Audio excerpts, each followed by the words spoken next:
tema sin ningún tipo de duda que nos preocupa a todos, a los que estamos más cerca de jubilarnos, a los que están más lejos de jubilarse, porque a todos de una manera u otra va a afectar esta reforma jubilatoria que se está planteando desde el gobierno, que es un tema que obviamente necesitaría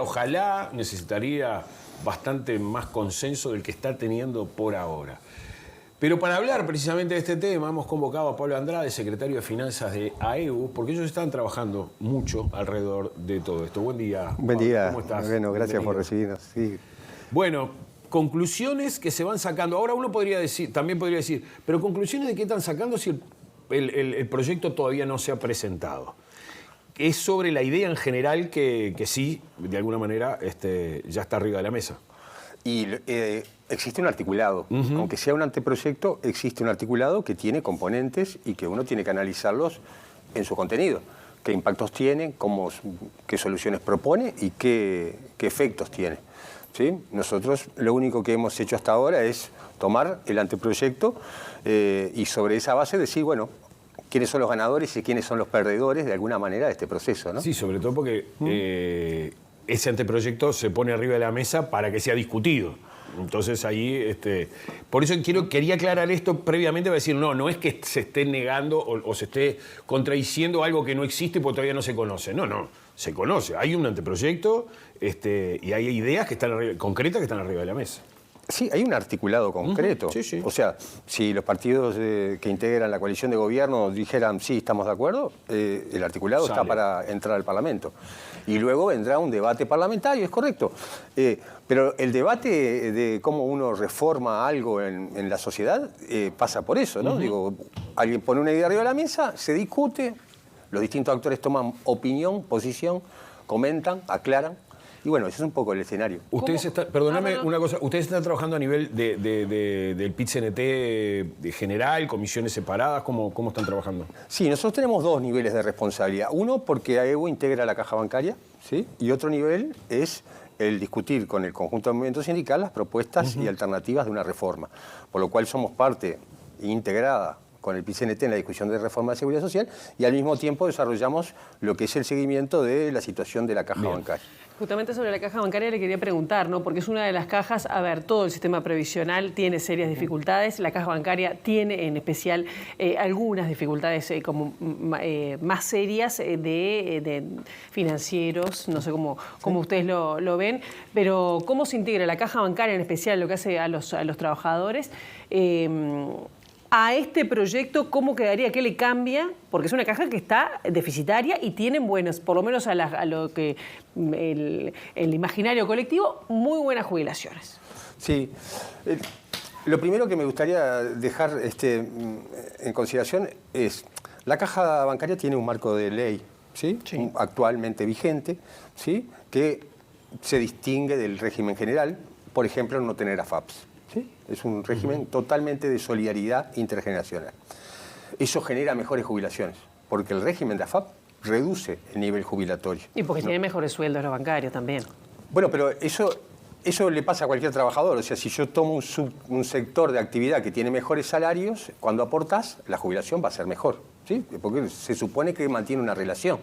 Ahora bien, cuando uno compara un régimen estrictamente solidario de reparto, ¿sí? Donde todo lo que se junta se reparte, y un régimen que reparte una parte y lo otro es ahorro individual, el sistema te da distinto. Y eso es uno de los efectos que tiene la caja bancaria, como que le permite generar condiciones mejores de jubilación.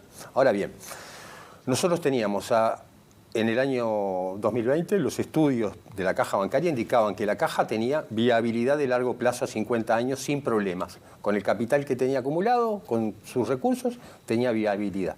¿Qué sucede en el medio? 2020, pandemia. Y la pandemia tiene varios elementos. Fue gente al seguro paro, más de 1000 trabajadores, se redujo el empleo en determinadas empresas, algunas empresas incluso cambiaron de rubro, es decir, hubo transformaciones. Segundo elemento, la banca pública, por decisión del gobierno, deja de reponer vacantes y se produce la caída de 900 trabajadores de la banca oficial que dejan de aportar a caja bancaria y se pasan a jubilar. Y un cambio tecnológico muy fuerte. Ante la pandemia, nosotros íbamos a la empresa, al banco, a la sucursal, En la pandemia nos acostumbramos a usar canales digitales. Hubo una fuerte sustitución tecnológica. De hecho, las empresas bancarias en un año hicieron lo que tenían planeado en 5 años de digitalización de los clientes. Por lo cual hay una reducción muy fuerte de las sucursales bancarias. Todo ese complejo hizo que en 2 años perdiéramos 2.000 aportantes prácticamente a la caja bancaria, ¿sí? Y la tendencia dice que no se van a reponer. Eso provoca una situación de extrema delicadeza financiera. Y esa es la realidad que tenemos hoy en la caja bancaria, que es provocada por esa situación que se generó. Se adelantó una pérdida de trabajadores en el sistema. ¿De 50 años a cuánto se redujo entonces? Esa viabilidad. No, eso es importante analizarlo. La caja bancaria tiene mecanismos que hace que lo que se produjo es una profundización del déficit actual, pero las proyecciones de largo plazo son las mismas. Ajá. ¿Sí? Porque ahora se está jubilando un colectivo muy grande que entró a los bancos en la década de los 80. Y luego ese colectivo desciende, o sea, luego en los años no ingresó tanta gente. Por lo tanto, este es un momento de alta presión sobre la caja bancaria. Necesitamos una solución transitoria porque en el largo plazo... ¿Y un déficit de cuánto?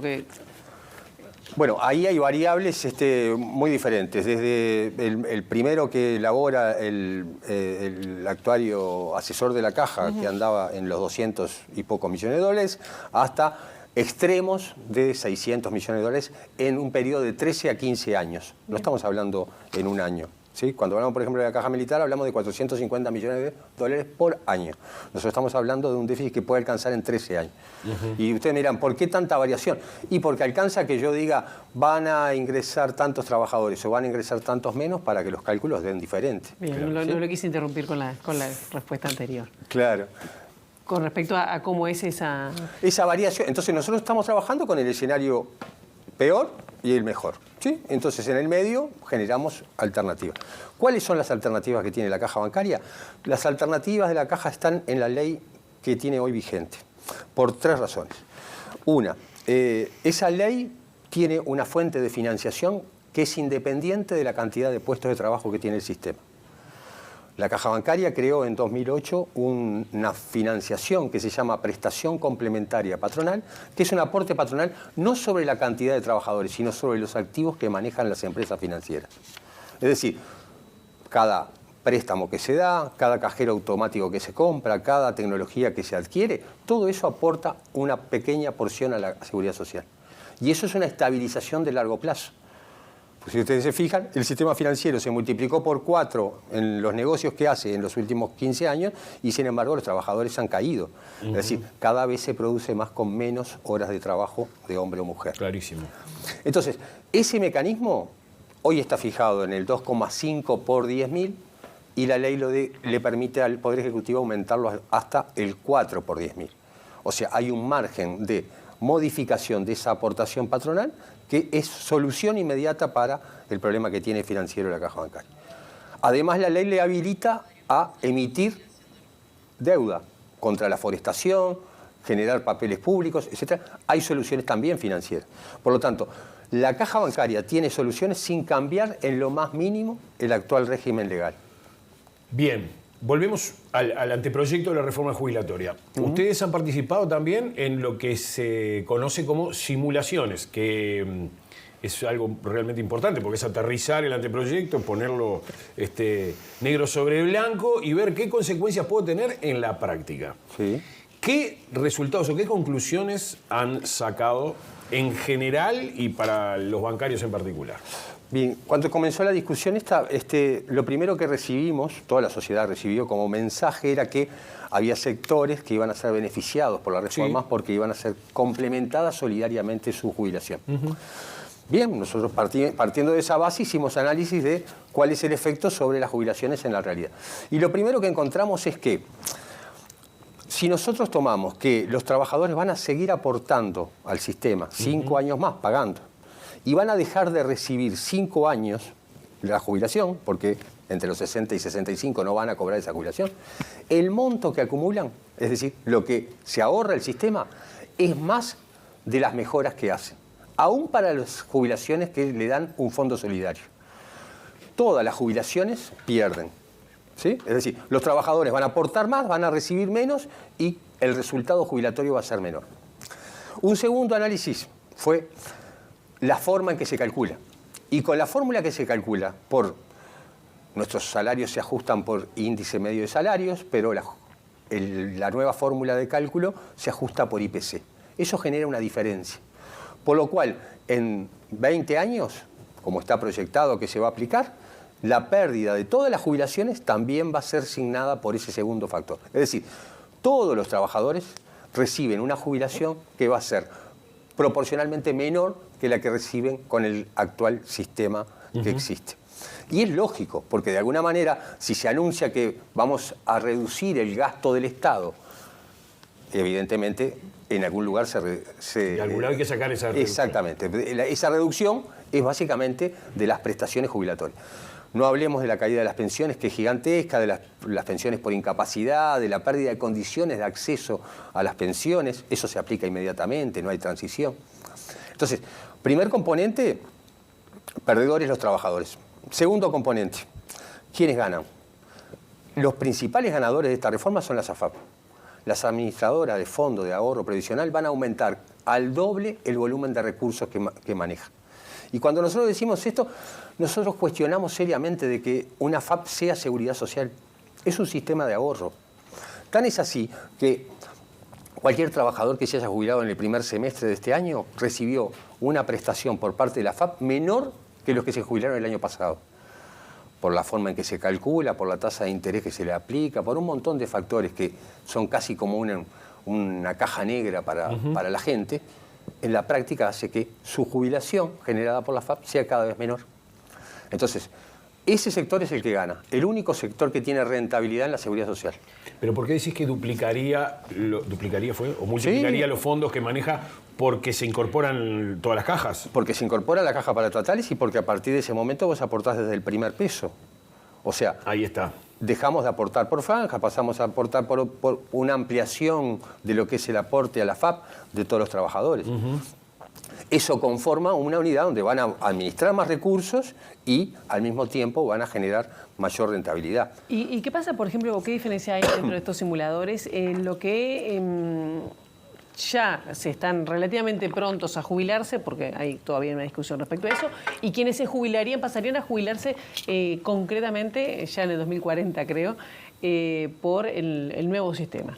Lo que pasa ahí es que hay un factor muy interesante que es el factor de convergencia, se llama. Es decir, te van a calcular determinados años. Esa transición, digamos. Exacto, esa transición va a calcular determinados años con el régimen viejo y determinados años con el régimen nuevo.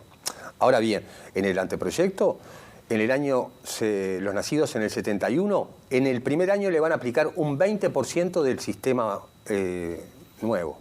Eso significa que ya el primer año tenés un 20% de cambio de reglas de juego. Por lo tal, esa transición es medianamente con saltos poco beneficiosos, porque si, como veíamos antes, inmediatamente ya estamos hablando de pérdida de ser perdedores frente a la jubilación anterior, si de un solo año me saltan un 20% a aplicarme el régimen nuevo, eso ya implica pérdida. Y esa progresión es en el tiempo. Así que en 5 años... Según el anteproyecto, en 5 años ya se estarían generando pérdidas para los trabajadores. Y en el caso de la caja bancaria, por ejemplo, las jubilaciones que hoy están teniendo, ¿les cae mucho? Sí, en el caso de la caja... Lo que hablábamos antes, son relativamente privilegiadas respecto a otra gente, ¿no? Sí, no son privilegiadas porque hay una relación, y que yo ahora la voy a aclarar, ¿sí?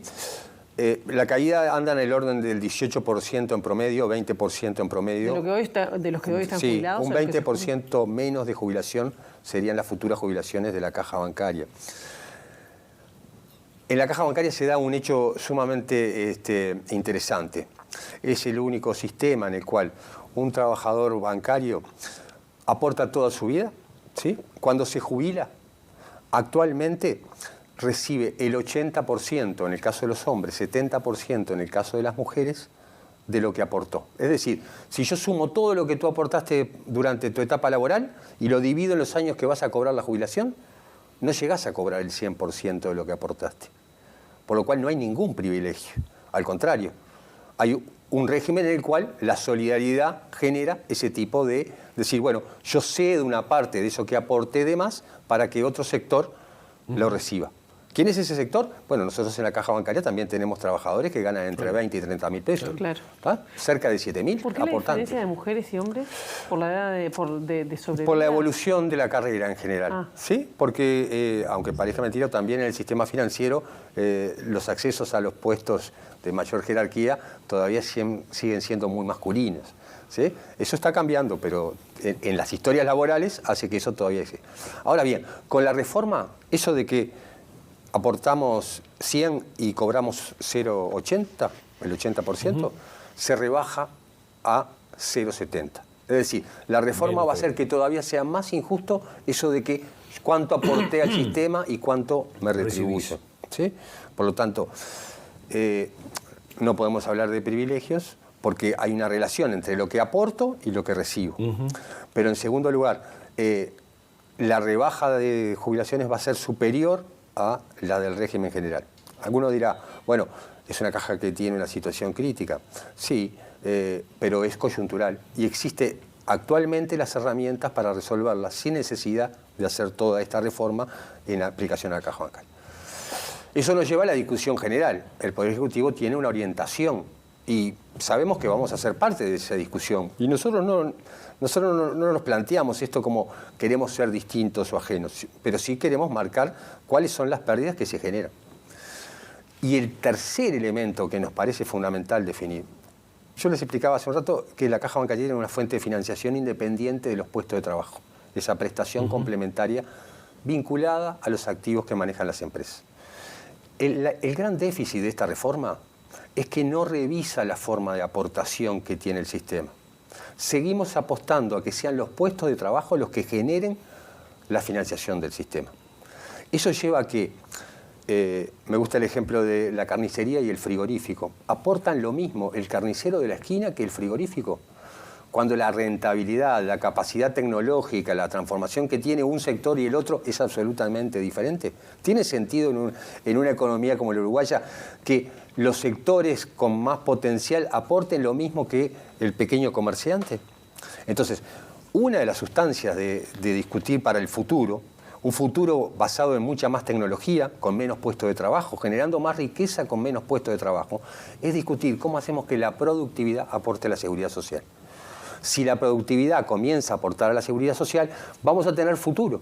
De lo contrario, lo único que vamos a tener es que, en la medida que los puestos de trabajo se continúan contrayendo, vamos a tener cada vez menos aportación. El proyecto ya incluye medidas que son en esa línea que estoy planteando, de seguir reduciendo.